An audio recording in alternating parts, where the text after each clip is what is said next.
Bonjour et bienvenue sur Belle-Mère Belle-Fille, le podcast qui vous livre toutes les clés pour bâtir une relation épanouie. Moi, c'est Stéphanie et dans cet épisode, je vais vous parler des erreurs que j'ai commises en tant que belle-fille. La semaine dernière, je vous ai expliqué comment j'avais confondu mes croyances avec de simples différences. Aujourd'hui, je vais vous parler de ma seconde grosse erreur. Je me suis trompée de langage d'amour. Oh, bah ça me parle, chat. Tu fais référence au livre de Gary Chapman ? Exactement. Bonjour, Mamacita. Oh oui, pardon. Bonjour, Stéphanie. Bonjour, les filles. Oui, j'ai Mamacita, la mamie Beloche, qui vous donne plein de conseils pour vous aider dans cette relation belle-mère-belle-fille. Vous allez bien ? Alors moi perso, oui, ça va super bien. Et j'espère que toutes nos auditrices aussi, à qui je fais bien évidemment d'énormes bisous. Oh, bah, moi aussi, je les embrasse. Vous savez, j'aime bien ce petit rendez-vous du mercredi. Je me sens utile, tu vois, à partager de l'expérience sur cette histoire de relation de belle-mère-belle-fille. Nous essayons de semer de l'amour entre les femmes. Et ça, c'est extrêmement important. Oui, parce que ce sont les femmes qui sont les responsables de la relation. Et ça commence au sein de la famille. C'est nous qui avons comme mission de transmettre à nos enfants la manière de s'aimer les uns les autres et de bien s'entendre les uns avec les autres. C'est pas le job des bons hommes, hein. Eux, depuis la nuit des temps, ils sortent de la caverne pour pouvoir aller chasser et nous ramener de la bouffe, tu comprends ? C'est pour ça qu'ils n'ont pas besoin de GPS, tu sais. Ils savent sortir et revenir à la maison sans avoir d'outils pour les aider. Ils font ça avec le flair. Alors que nous, les femmes, notre rôle, c'est de faire en sorte qu'à l'intérieur de la caverne, ce soit tout propre et que ceux qui y vivent, ils s'entendent bien. Donc tu vois, ce qu'on fait tous les mercredis, c'est essentiel pour que les femmes, elles comprennent bien que c'est leur mission profonde, c'est leur vocation. Elles doivent tout mettre en œuvre pour que leurs enfants s'entendent bien. Parce que si tu t'entends bien au sein de ta famille, et bien après, ça se passe bien dans le monde. Tout commence au sein de la famille, tu comprends, ma chérie ? Oh oui, Mamacita. Non seulement j'en suis convaincue, mais en plus, je l'ai expérimenté. Ma vie a totalement changé depuis que j'ai réussi à passer d'une relation prise de tête avec ma belle-mère à une relation où je suis complètement apaisée. Et on peut savoir comment tu t'y es prise ? Bien sûr. La semaine dernière, nous avons vu comment détricoter nos croyances et arrêter de les confondre avec de simples différences. Oui, alors d'ailleurs, j'ai remarqué qu'il n'y avait pas que les belles filles qui se trompaient, puisque moi aussi, je confondais certaines croyances avec de simples différences, comme tu dis. Eh bien, aujourd'hui, je vais vous expliquer comment fonctionnent les langages de l'amour et je vais vous donner les clés pour apprendre à les utiliser. Eh bien, vas-y, nous t'écoutons très attentivement. Comme je vous l'ai expliqué la semaine dernière, j'ai longtemps eu le sentiment que ma belle-mère ne m'aimait pas. Grâce au parcours Alpha Couple que nous avons suivi puis animé avec mon mari, est-ce que tu peux nous dire vite fait ce que c'est qu'un parcours Alpha Couple ? Parce que moi je sais, mais tes auditrices elles savent peut-être pas. Oui, bien sûr. Alors, le parcours Alpha Couple, c'est une série de 7 soirées qui sont espacées dans le temps, au cours desquelles les couples qui se sont inscrits vont pouvoir engranger des enseignements, des clés, des solutions qui vont leur permettre de faire durer leur couple le plus longtemps possible. Alors ça, c'est une bonne idée. Lors de la 6e soirée, nous avons eu l'occasion de nous pencher avec attention sur le livre de Gary Chapman, dont vous avez peut-être déjà entendu parler, qui s'intitule « Les 5 langages de l'amour ». Ce conseiller conjugal américain, spécialiste de la famille et du mariage, a élaboré une méthode pour aider les couples à mieux s'aimer. Oh, vous allez voir les filles, vous allez tomber sous le charme. Ce livre, c'est une véritable pépite. Allez, Stéphanie, on leur explique ? Pour Gary Chapman, dans un couple, il existe 5 langages d'amour. Ce sont 5 manières d'exprimer son amour à l'autre ou de ressentir l'amour que l'autre nous porte. Ah, je les connais par cœur. Est-ce que je peux les dire, s'il te plaît, Stéphanie ? Mais bien sûr, Mamacita, allez-y. Alors, écoutez bien. Les 5 langages d'amour sont les paroles valorisantes, les moments de qualité, les cadeaux, le toucher physique et les services rendus. Exactement. On va donner peut-être un ou deux petits exemples, Mamacita? Ah ben avec plaisir. Alors, certaines et certains d'entre nous se sentent aimés lorsqu'ils reçoivent des paroles valorisantes. Ça va être « Oh, mais qu'est-ce que tu es belle » ou « Qu'est-ce que tu es beau » ou bien « Tu es drôlement intelligent » ou alors « Qu'est-ce que tu sais bien bricoler, mon chéri » ou « Ma chérie, qu'est-ce que tu t'occupes bien de nos enfants » Ben voilà, il y en a parmi nous, ils vont se sentir aimés lorsqu'ils entendent ces jolis mots doux. D'autres vont se sentir aimés lorsqu'ils partagent un moment de qualité. Par exemple, pour moi, un moment de qualité, c'est lorsque l'on se retrouve avec mon mari, tous les deux, à un dîner et où l'on peut échanger tranquillement sans être coupé avec les enfants. C'est même pas forcément au restaurant, ça peut être chez nous. Mais c'est un moment où l'on peut parler tous les deux tranquillement. Alors que pour mon mari, un moment de qualité, ça va être associé à une activité sportive. Par exemple, ça va être une partie de golf, où là encore, on n'est que tous les deux. On ne se parle pas forcément, mais on est tous les deux ensemble. Vous voyez ? Eh bien, moi je me sens aimée quand on peut parler et mon mari va se sentir aimé lorsque l'on peut partager une activité. En troisième, eh bien, nous avons celles et ceux qui se sentent aimés lorsqu'on leur offre un cadeau. Voilà, eux, pour sentir l'amour de leur conjoint ou de leur conjointe, ce dont ils ont besoin, c'est de recevoir un cadeau de leur part, tout simplement. Ensuite, nous avons le toucher physique. Alors là, c'est lorsque pour se sentir aimé, on a besoin de câlins, de baisers. Oh, dis donc, il y a peut-être des enfants qui écoutent, cocotte. Mais Mamacita, je vous parle de bisous. Enfin, cela dit, vous avez raison. Dans le toucher physique, il y a également les relations sexuelles, mais pas que. C'est vraiment tout ce qui est de la sphère du tactile. Ne serait-ce que se tenir la main dans la rue, par exemple. Eh bien voilà, certains d'entre nous ont besoin de toute cette sphère-là pour se sentir aimé de l'autre. Ah oui, d'accord, excuse-moi, tu m'as fait peur. Et en dernier, nous avons les services rendus. Et là, je peux en parler parce que c'est vraiment mon langage de l'amour. Quand est-ce que je me sens aimée par mon mari ? Eh bien, lorsqu'il peut me rendre service, lorsqu'il peut aller emmener les enfants à l'école parce que j'ai un rendez-vous professionnel plus tôt que prévu, lorsqu'il peut aller chercher les courses parce que je n'ai pas le temps de m'y rendre. Bref, à chaque fois qu'il va pouvoir rayer une ligne de ma to-do list, je me sens aimée, mais un truc de fou. Ah bah tant mieux pour toi, ma chérie. Dans le parcours de couple que nous avons animé avec Florent, mon petit mari, après avoir expliqué ces 5 langages d'amour, nous proposions un petit exercice aux couples qui étaient présents dans la salle. Je ne peux que vous inviter à faire également cet exercice avec votre conjoint, tant il est bénéfique pour le couple. Alors comment ça se passe ? Ah bah oui, explique-nous, parce qu'on a envie de savoir. Dans un premier temps, cherchez chacun quels sont vos 2 langages d'amour prioritaires parmi les 5 que nous venons de vous proposer avec Mamacita. Pour cela, posez-vous la question suivante. De quoi ai-je besoin pour me sentir aimé par mon chéri ? Ou de quoi ai-je besoin pour me sentir aimé par ma chérie ? Une fois que vous avez identifié vos 2 langages d'amour, dans un second temps, essayez de deviner les 2 premiers langages d'amour de votre conjoint.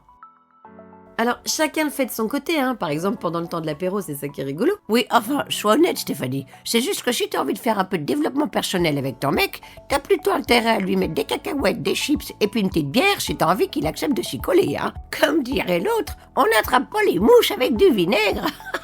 Très juste, Mamacita. Une fois de plus, vous avez raison. Bah oui, quand même les cocottes, il y a des bases, Allez, vas-y, explique-nous. Une fois qu'on a préparé l'apéro, comment on fait ?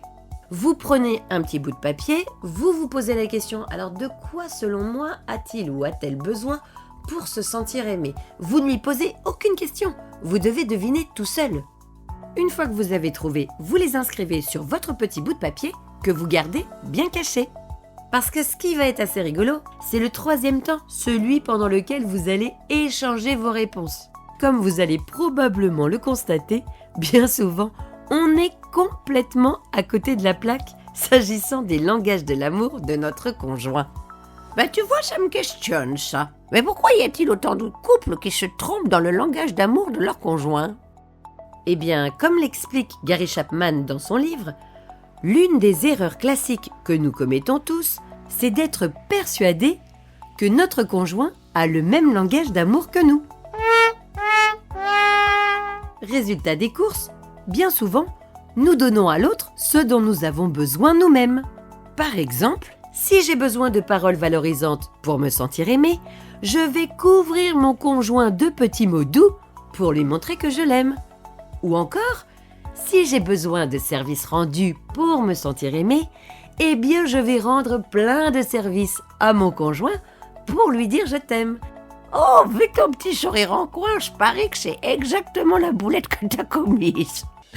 Bravo Mamacita, vous me connaissez vraiment très bien. En effet, pendant des années, avant que nous ayons cette fameuse soirée de couple où nous avons découvert les langages de l'amour, je passais mon temps à rendre des petits services à mon mari, persuadé qu'il allait se sentir aimé par moi, alors qu'il n'en avait strictement rien à faire, puisque ce n'est pas son langage d'amour à lui. Effectivement, c'est ballot.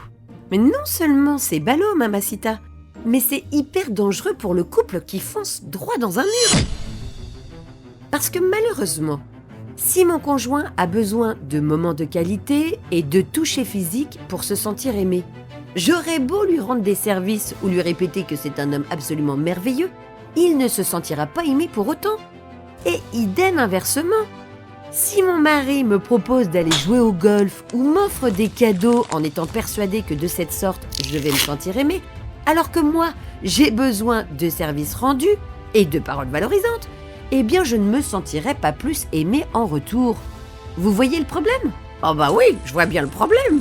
Tu t'époumones et du pédale dans la choucroute en étant persuadé que l'autre, il comprend à quel point tu l'aimes, et en fait t'es complètement à côté de la plaque. Ah non, moi je persiste, c'est ballot.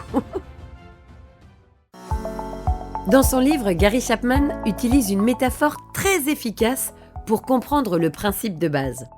Se tromper de langage d'amour avec son conjoint, cela revient à lui parler dans une langue qu'il ne comprend pas. Non. En d'autres termes, c'est comme si vous parliez chinois à quelqu'un qui ne parle que français. Vous pouvez faire tous les efforts possibles et inimaginables pour lui prouver votre amour. Si vous n'utilisez pas un langage qu'il comprend, vos efforts ne seront que des coups d'épée dans l'eau.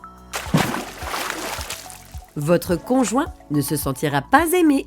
Oh ben zut alors! Inutile de vous dire que tous les couples devraient prendre ces quelques instants pour apprendre à identifier leur langage d'amour respectif.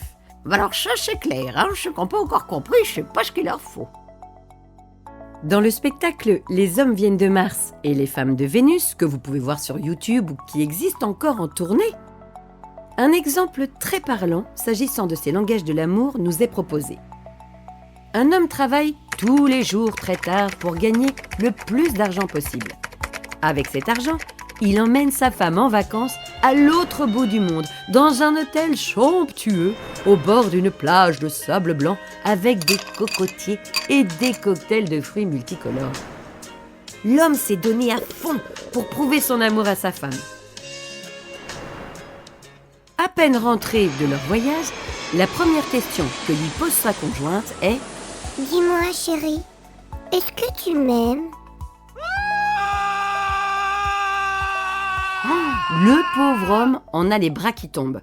Il a fait son maximum pendant des mois afin d'offrir ce magnifique cadeau à sa femme et lui montrer qu'il l'aime, mais cela ne lui suffit pas. Il est découragé. Quel dommage! Il ne l'aurait certainement pas été s'il avait su que le langage d'amour de sa femme n'était pas les cadeaux, mais les paroles valorisantes et les moments de qualité. Ce que sa femme souhaite, ce n'est pas un somptueux voyage de 10 jours dans l'année à l'autre bout du monde. Non, elle, ce qu'elle veut, au plus profond de son cœur, pour se sentir aimée, c'est que son mari rentre plus tôt du travail chaque jour afin de partager la soirée à deux, plutôt que d'être toute seule face à son assiette. Ce qu'elle souhaite, c'est l'entendre lui dire qu'il la trouve jolie et qu'elle cuisine super bien. Elle aimerait l'entendre lui dire qu'il est heureux de rentrer chez lui, car la maison est accueillante et bien tenue. N'étant pas du tout sensible au cadeau, il aurait pu lui offrir la lune, qu'elle ne se serait toujours pas sentie aimée. Moralité, comme il ne lui a pas parlé dans le bon langage, elle n'a pas compris ses efforts. Et résultat, il les a fournis pour rien. Oui, oui, en effet, c'est vraiment tristounet. Hein. Mais dis-moi, quel est le rapport avec la relation belle-mère-belle-fille? Excellente question, Mamacita. Nous y voilà. Eh bien, pendant de nombreuses années, je ne me suis pas sentie aimée par mes beaux-parents et notamment par ma belle-mère. Oh, ma pauvre cocotte. Ben ouais.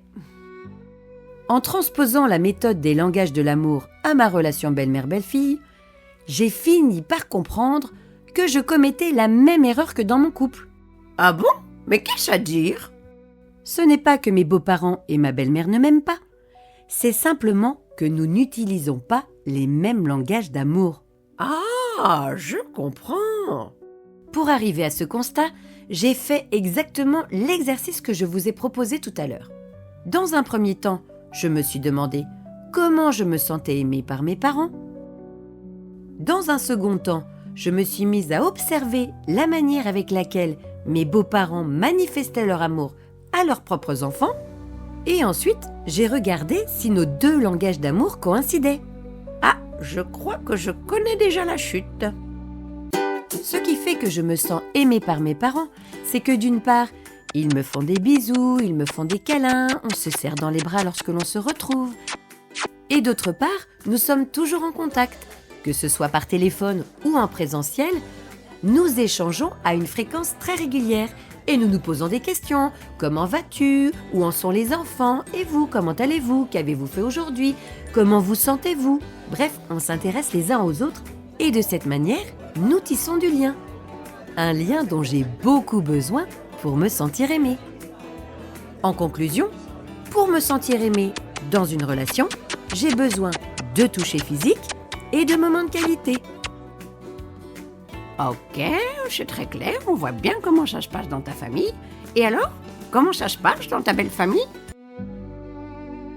Eh bien, dans ma belle famille, ils se manifestent leur amour par les services rendus et les cadeaux, notamment culinaires et vestimentaires. En plus de 20 années de couple, à l'époque où mon beau-père, mon joli papa que j'aimais tant, était encore de ce monde, je n'ai pas vu mon mari l'appeler une seule fois pour prendre de ses nouvelles. Non, à chaque fois qu'il l'a contacté, c'était pour lui demander un conseil ou un service. Et quand je lui ai demandé, mon mari me l'a confirmé.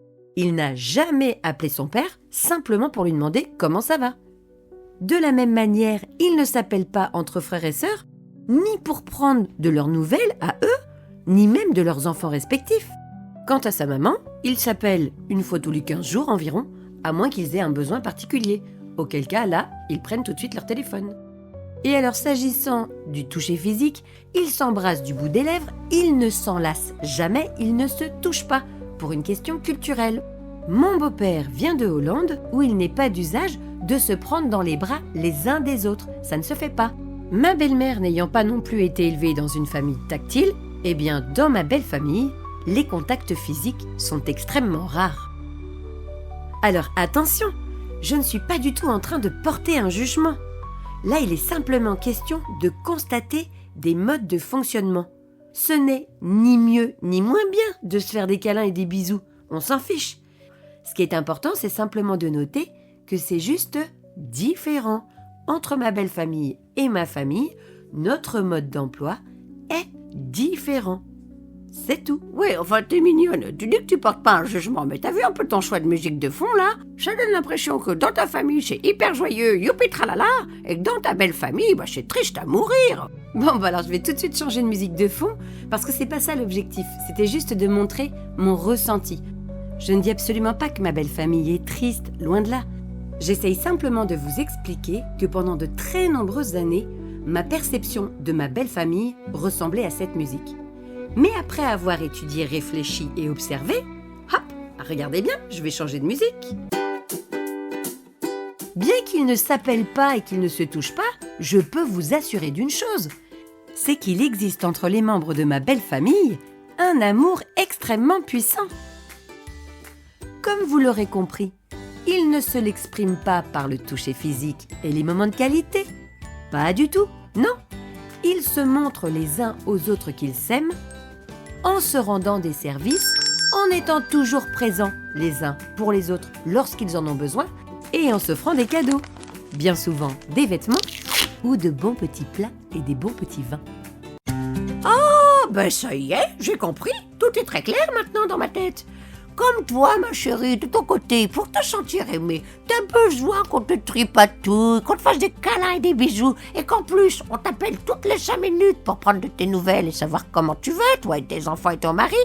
Eh bien, du fait que tes beaux-parents, ils ne t'aient jamais pris dans leurs bras, qu'ils ne te fassent pas de bisous, et qu'en plus, ils ne t'appellent pas pour prendre de tes nouvelles, eh bien, tu ne t'es pas senti aimée par eux.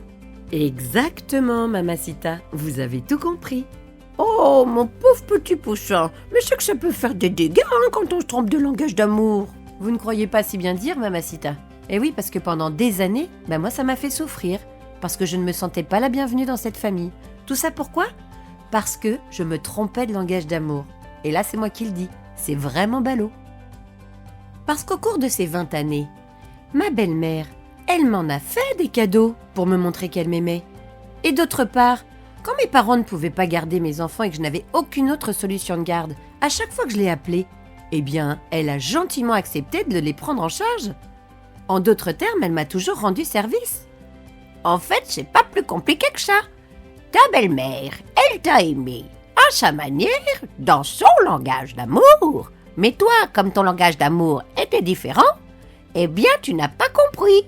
Et donc, tu ne t'es pas senti aimé. Exactement, Mamacita. Donc en tant que belle-fille, qu'est-ce que je dois retenir? Eh bien que je dois rester vigilante sur la manière dont ma belle-mère me manifeste son amour. Car si jamais elle n'a pas connaissance des différents langages de l'amour, si jamais elle n'a pas lu le livre de Gary Chapman, il y a de très fortes chances qu'elle utilise son propre langage d'amour et non le mien. Identifier le langage d'amour de notre belle-mère permet d'appréhender la relation belle-mère-belle-fille sous un autre angle. Si jamais vous êtes une belle-fille qui ne se sent pas aimée par sa belle-mère ou inversement une belle-mère qui ne se sent pas appréciée par sa belle-fille, je ne peux que vous inviter à vous poser les mêmes questions. Quel est votre langage d'amour et quel est son langage d'amour? Mais dis cocotte, ce serait quand même vachement plus rapide que tu leur proposes de faire l'exercice toutes les deux ensemble. Tu vois qu'elles se mettent à table en boutant d'un petit café, d'une petite tisane, va savoir ce qu'elles veulent.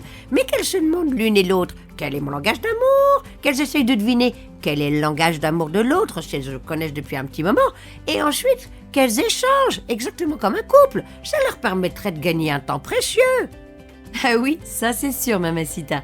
Si les belles-mères et les belles-filles arrivaient à prendre un temps de qualité pour échanger sur leur mode de fonctionnement et notamment sur leur langage d'amour, cela faciliterait certainement leur relation. Nous verrons justement d'ici quelques épisodes comment nous y prendre pour pouvoir mettre en place un tel moment de qualité. Parce que ce n'est pas si simple, sinon ça se saurait. Oui, je suis un peu bête, tu as complètement raison Stéphanie. Si c'était si simple de se mettre à table, entre belle-mère et belle-fille, pour se dire simplement ce que l'on a au fond du cœur, il n'y aurait pas de problème de relation belle-mère-belle-fille, tout simplement. Oui, et nous ne serions pas là toutes les deux en train d'enregistrer des podcasts. Mais dis donc, je réfléchis là 2 petites secondes. Entre l'épisode de la semaine dernière et celui d'aujourd'hui, ma chérie, tu t'es sacrément plantée, toi, dans ta lecture de ta relation belle-mère-belle-fille. Eh oui, Mamacita, et ce n'est pas tout. Comme nous le verrons dans les prochains épisodes, des erreurs de lecture, j'en ai commis un paquet d'autres. Alors toi, on peut vraiment dire que t'en loupes pas une, hein? Mais dites-moi, mais c'était prémédité de faire toutes ces erreurs? T'avais déjà dans l'idée il y a 30 ans d'écrire ton livre? Alors non, Mamacita, il n'y a aucune préméditation. Mais en tout cas, oui, je l'avoue, j'ai commis un certain nombre d'erreurs et mon objectif, c'est de les expliquer aux belles filles et aux futures belles filles pour leur éviter de commettre les mêmes. Eh bien, c'est super, tu sais. Si tu peux transmettre à toutes les femmes qui vont vivre cette expérience de relation belle-mère-belle-fille tout ce que tu as appris toi-même et au cours de tes 20 années de recherche, je suis persuadée que tu vas en aider au moins 1 ou 2 à ne pas traverser les mêmes difficultés. Si tu sèmes des graines d'amour et de paix, alors tu récolteras de l'amour et de la paix. Ah, c'est beau tout ça, c'est beau, c'est beau, c'est beau. C'est tout ce que j'espère, Mamacita. Semer de la paix et de l'amour dans les familles.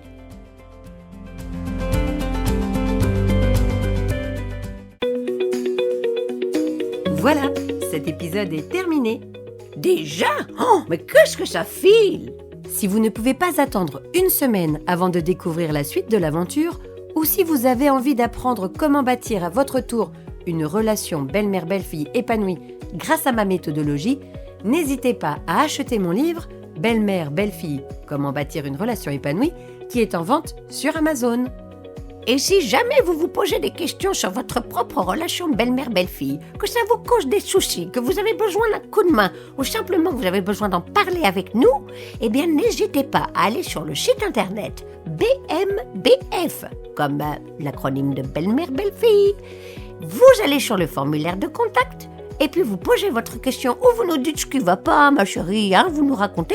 Et avec Stéphanie, eh bien, nous vous ferons un podcast pour essayer de vous aider à appréhender votre relation d'une autre manière, pour retrouver votre paix intérieure. Voilà, n'hésitez pas, on est là pour ça. Oui, surtout n'hésitez pas. Je suis persuadée qu'ensemble, nous pouvons nous entraider afin que vous puissiez retrouver votre paix intérieure. Et avant de couper notre micro, alors aujourd'hui, c'est pour qui la petite dédicace du jour? Alors aujourd'hui, la petite dédicace est pour Micha. Mais ce n'est pas moi qui vais la faire. Je laisse la parole et le micro à une autre copine. Oui, alors bonjour Micha, c'est Marie-Thérèse, je suis ta collègue de la chambre des notaires, là où j'ai travaillé pendant quelques années, et là où tu m'as fait tant rigoler, écoute, je te fais des beaux bisous ainsi qu'à Valentin et à tes deux enfants, et j'espère à très très bientôt pour un petit déjeuner ensemble. Allez, gros bisous tout le monde. Allez, ça y est, cette fois c'est vraiment terminé. Encore merci pour votre écoute et à mercredi prochain. Oui, allez, gros bisous les filles, portez-vous bien, kiss kiss bang bang.